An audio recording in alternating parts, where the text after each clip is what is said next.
Bonjour à toutes, bonjour à tous. C'est pour moi un plaisir de vous retrouver pour un nouveau journal sur 8 Mont-Blanc. Nous sommes le mardi 12 décembre 2023 et comme chaque soir, on débute cette édition par les titres que nous allons développer. Seuls 40% des Français sont formés aux gestes qui sauvent. Un chiffre qui gonfle d'année en année, mais encore loin des objectifs du gouvernement. Nous nous intéresserons ce soir à la formation qui permet de sauver des vies. Et puis nous partirons à la découverte d'un vrai passionné de fines lames. Installé dans la vallée de l'Arve, Julien Maniglier s'est fait un nom dans la coutellerie. Il préfère aujourd'hui transmettre son savoir-faire plutôt que de s'enorgueillir, nous le verrons. Mais on commence donc avec la formation qui peut faire la différence entre la vie et la mort. Ouvert à tous, l'apprentissage des gestes qui sauvent permet chaque année à plusieurs centaines de milliers de Français de devenir des sauveteurs diplômés. Et parmi les nombreuses structures pouvant prodiguer ce savoir, la Croix-Blanche intervient régulièrement dans diverses manifestations. Si leur mission première est d'assurer la sécurité du public, l'association illustre à la lettre le vieil adage « Mieux vaut prévenir que guérir », formant chaque année de nouveaux secouristes comme l'a constaté Fanny Savard. On regarde ce reportage. Protéger, secourir et alerter, voici les maîtres mots enseignés lors de cette formation au premier secours à Pringy. Ces 4 participantes vont apprendre durant 5 heures à fixer un garrot, secourir un nourrisson qui s'étouffe ou installer quelqu'un en position latérale de sécurité. Un après-midi bienvenu pour les candidates, comme cette surveillante en internat. Ici en formation de premier secours, tout simplement pour assurer, je dirais, une sécurité supplémentaire, je dirais optimale pour mes internes. C'est véritablement en tout cas une demande de ma part d'avoir ce recyclage, tout du moins cette formation à nouveau, puisque je l'avais déjà eue, pour, je dirais, bien me rappeler des gestes d'urgence que je devrais faire au cas où il arrive quelque chose. L'association des secouristes de la Croix-Blanche du bassin annécien ne se contente pas de proposer uniquement des formations au premier secours. Ces 50 secouristes, tous bénévoles, sont également présents sur les événements. Elle compte à ce jour plus de 70 postes de secours installés sur l'année 2023. C'est les organisateurs qui nous contactent, avec souvent un petit coup de pression des mairies, de la préfecture, pour qu'il y ait des secouristes sur leurs événements, pour assurer les secours auprès des acteurs, du public. Par exemple des participants aux courses, le public, par une soirée dansante, des choses comme ça, où il y a quand même des risques parfois avec l'alcool. On a fait la saison des avalanches pour le foot américain, on a fait une semaine de festival techno-électro à Avoria, la fête du lac, on fait beaucoup de trails, beaucoup d'événements sportifs, c'est la région. À quelques mois des Jeux Olympiques et Paralympiques de Paris, et en raison des fréquents attentats qui touchent la France, un important dispositif a été mis en place. Conséquence, les équipes de secouristes ont été formées aux gestes en cas d'explosion. C'est important parce que pour les secouristes en équipe, on les a formés cette année aux différents attentats qu'on pourrait peut-être avoir ou autres explosions lors des Jeux Olympiques de l'année prochaine. Donc comme on va renforcer, pas nous spécialement, mais les secouristes en général dans les postes de secours, on a mis en œuvre des formations pour réceptionner des blessés, des victimes même indirectes d'explosions, d'attentats, etc. Pour l'instant, la Croix-Blanche du bassin annécien ne devrait pas être déployée à Paris l'été prochain, mais elle se tient prête en cas de besoin. On revient à présent sur la séance publique de ce lundi matin au conseil départemental. Avant d'en venir à l'épineux dossier de la Haute-Savoie Arena, les élus ont longuement échangé à propos du DOB, le débat d'orientation budgétaire pour l'année 2024. Sans surprise, l'année qui s'annonce sera marquée par le renouvellement des plans départementaux, mais également par la mise en place d'une phase plus concrète et plus opérationnelle de réalisation de grands projets. Je vous propose d'écouter à ce sujet Martial Sadier, le président du département de la Haute-Savoie. Il répond aux questions de Sébastien Germain.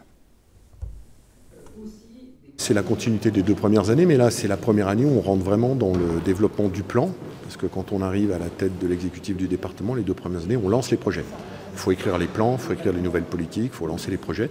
Là maintenant on rentre dans la partie opérationnelle, on a beaucoup de concours d'architectes qui sortent, on a des projets qui vont démarrer, donc maintenant on va rentrer dans la 2e partie du mandat qui est le déroulement de tous les projets lancés, avec les priorités qui ont été réaffirmées, les collèges, l'ensemble des politiques sociales, handicap, personnes âgées et puis les mineurs, les pistes cyclables, l'agriculture, l'eau, c'est des marqueurs, et puis le soutien aux grands événements sportifs et culturels, On aura le championnat d'Europe des amputés, on va avoir le championnat du monde de ski junior, on va avoir le premier championnat du monde de snowbike. Et puis maintenant, il faut préparer le congrès national des sapeurs-pompiers, les championnats du monde de biathlon, je l'espère, les Jeux olympiques, l'UCI 2027. Donc on rentre maintenant vraiment dans la phase opérationnelle. Je fais ce que je suis, c'est la devise du forgeron coutelier clusien Julien Maniglier. Si aujourd'hui il est bien loin des projecteurs, cela n'a pas toujours été le cas. En effet, en 2017, il a été sélectionné pour représenter la France au championnat du monde de sa spécialité. Finissant deuxième, il a depuis choisi de poursuivre sa passion, mais davantage pour faire perpétuer son savoir-faire. Kezia Poudou s'est rendue dans son atelier. Je vous propose de regarder ce qu'elle y a découvert.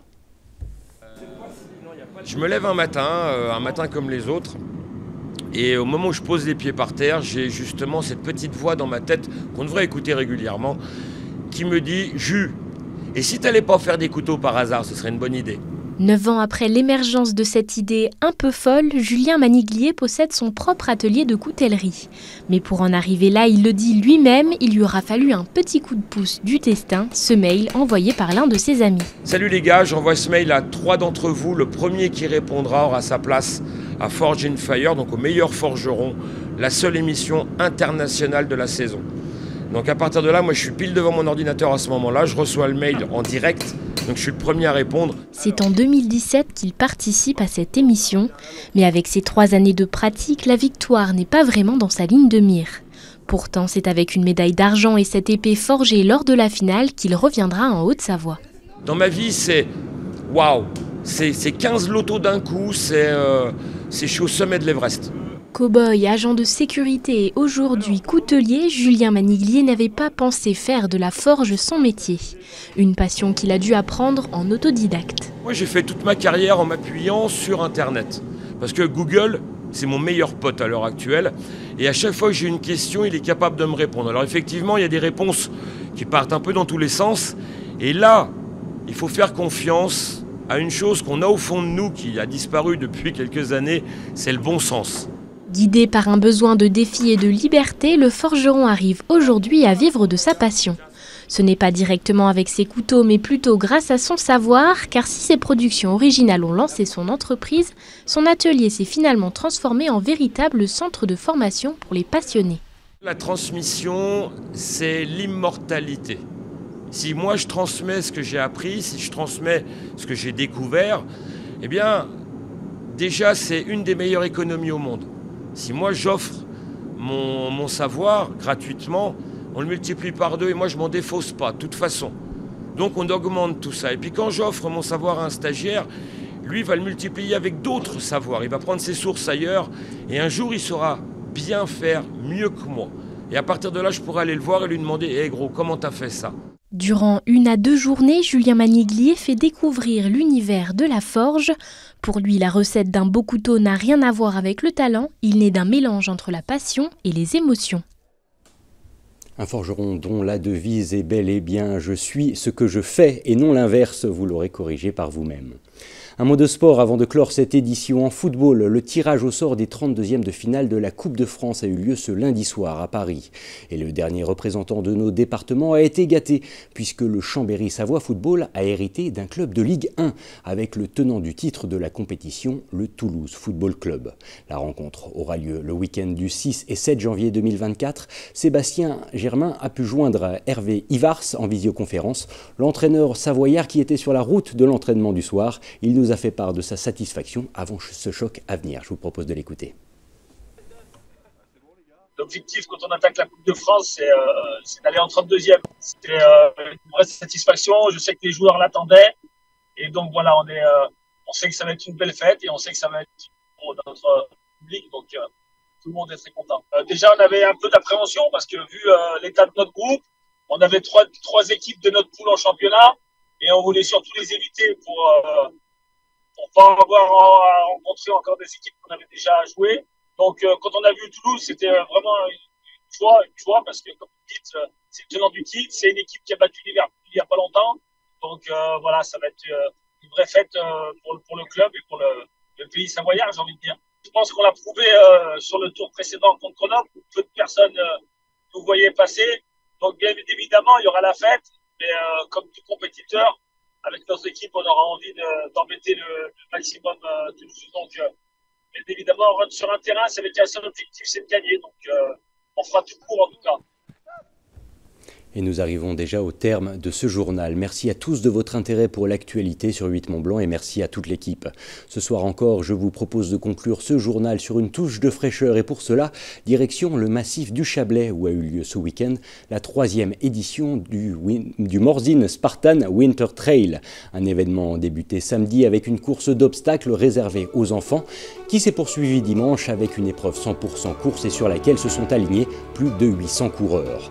Dans quelques instants, sur votre antenne, Thierry Paulme vous attend pour son bulletin météo, suite à quoi nous vous proposerons une rediffusion de l'aparté de la rédac consacrée à Menu Service, la solution de portage de repas en Pays de Savoie.